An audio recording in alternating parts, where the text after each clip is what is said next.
Good morning. So today we'll tackle about air generation and distribution. So for today we'll tackle about T fittings. T fittings or T connector is a T-shaped fittings which which where air goes or it kinokontrol niya yung daloy ng air is either yung isa doon may tatlong butas yun, which is yung una is for the entrance ng hangin and the other two is to split the air.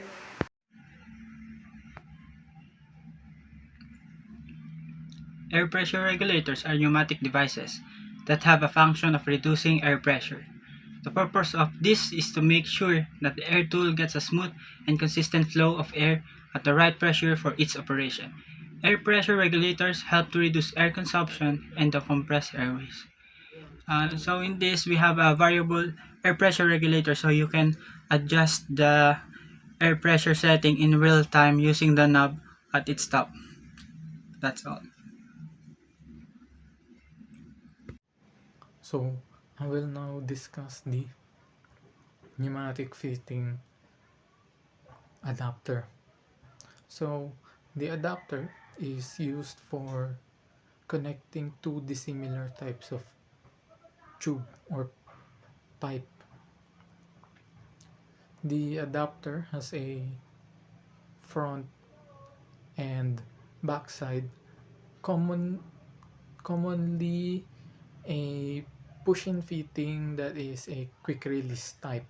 So the pipes can be plugged in easily, but they will have some security to stay inside, so they will not be loose.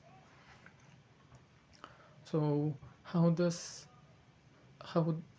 is an adapter applied in the system? So for example, you have a valve, and then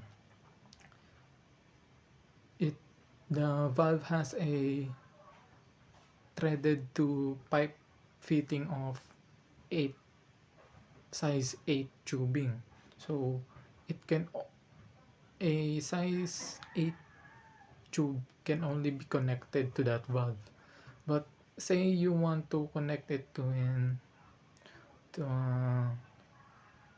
actuator, but the actuator's function fitting can only be connected with a size 4. So what happens is the sizes of the tube are incompatible, so you will need to use an adapter. So the adapters, one side is a size 8 push-in fitting, and the other side can be a size 4 push-in fitting. So you can now connect the valve to the cylinder with two different sizes of tube or pipe.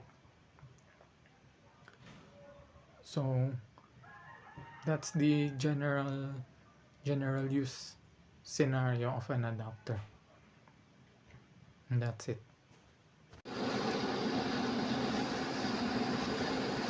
Tube is the passageway of airflow into pneumatic system.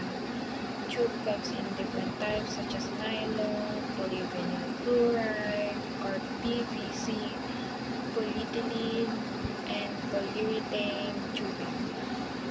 I also learned that it varies in sizes to perfectly fit the desired fit in certain pneumatic system.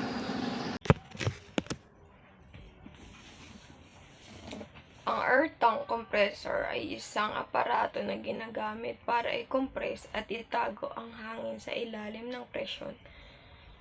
Sa isang tangke, kinokompress nito ang hangin mula sa kapaligiran at iniimbak ito sa tangke para magamit sa iba't ibang layunin o mga pangangailangan nito. Halimbawa, maaaring gamitin ang compressed air para sa pagtakbo ng mga kasangkapan tulad ng nail gun o spray painter para mapalobo ang mga gulong o para sa mas malaking makinarya ng mga industrial cell gun. Tulad na lang ng mnemonics, yung nagpapatakbo sa lahat ng components natin is compressed air, yung nanggagaling dun sa air tank. Dun mismo nanggagaling yung hangin para ilabas niya sa air compressor hanggang sa mga iba't ibang components. In the air service unit in the pneumatic system, the filter removes all the foreign matters like dust, moist, and dirt, and allows clean and dry air into the system. Functional fittings. Type siya ng fittings na merong adjustable knob. Like sa throttle valve. Pinapabilis niya or pinapabagal yung pag-extend or retract ng rod dun sa cylinder or sa shut-off valve. Completely kino-close niya yung flow ng air. Air compressor. The compressor draws in air and creates a vacuum to reduce its volume. The vacuum pushes the air out of the chamber and into its storage tank. Once the storage tank reaches its maximum air pressure, the compressor turns off. And this is the picture of an air compressor, and in other words, the air compressor collects and compresses the air before it goes to the air tank, and that's all.